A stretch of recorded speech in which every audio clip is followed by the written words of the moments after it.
Hi guys, good morning. Welcome to Bible Breakdown. It's mad dark, it's raining.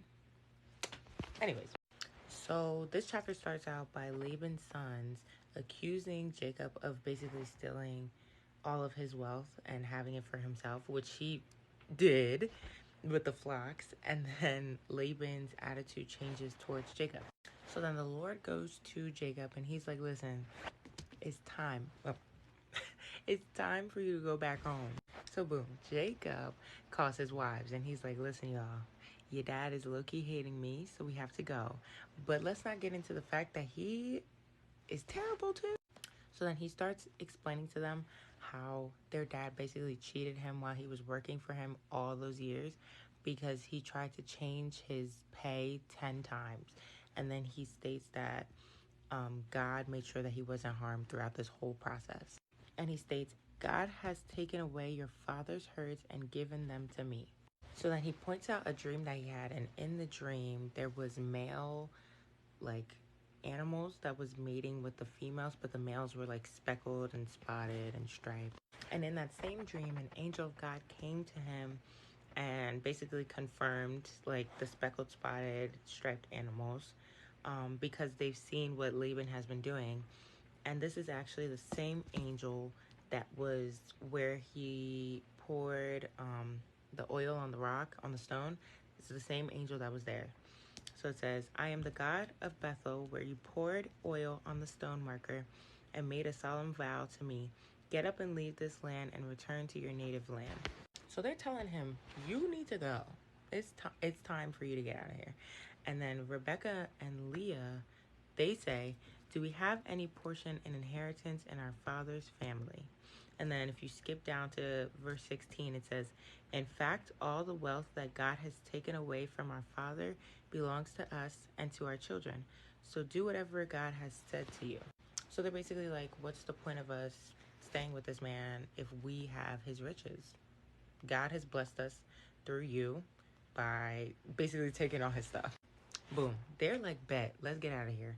So Jacob, he gets all his possession, he gets all his people, his children, his wives, and he's ready to go.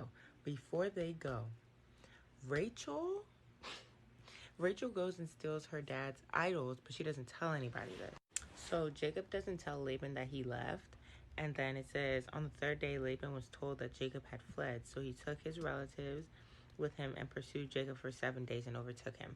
So they basically went after him. But as Laban was dreaming, sorry, God went to Laban and he says, watch yourself. God warned him, do not say anything to Jacob, either good or bad. So then when Jacob and Laban got together, Laban is basically like, why did you do that? I would have sent you off in happiness and rejoicing and music, and it would have been a great time, but you got up and left.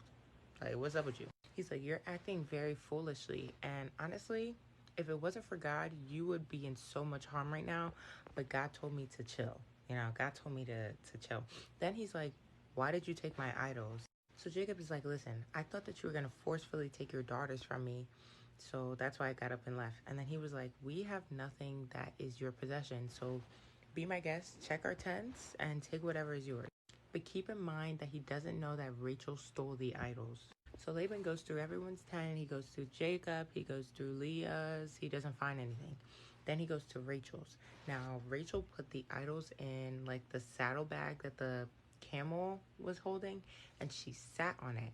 So when her dad got to her tent, she was like, listen, I can't get up because I'm on my period. Sorry, my lord. I'm in your presence and I'm not giving you respect.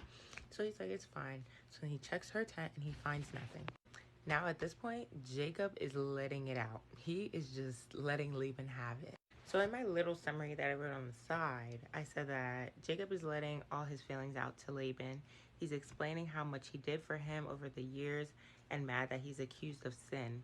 But then Laban, he comes back and says, everything that is like right here, he's like the flock, the children, the possessions, they're all mine technically. But he said he can't support his family, so what's the point of him like taking it all back?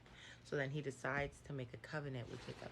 So they get their stones and they make their marker on the mountain, and their covenant is basically that they can't harm each other and that God is their witness. Like, God will watch over them when they're not together, but they're not allowed to, like, hurt each other. So they both swore to this, and then they ate and they drank, and they stayed on the mountain for the night. And then Laban, he got up, kissed his grandkids and his children, and then he left.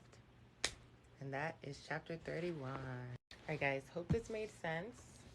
And yeah, see you guys tomorrow for chapter 32. Love y'all. God loves y'all more. Have a great day.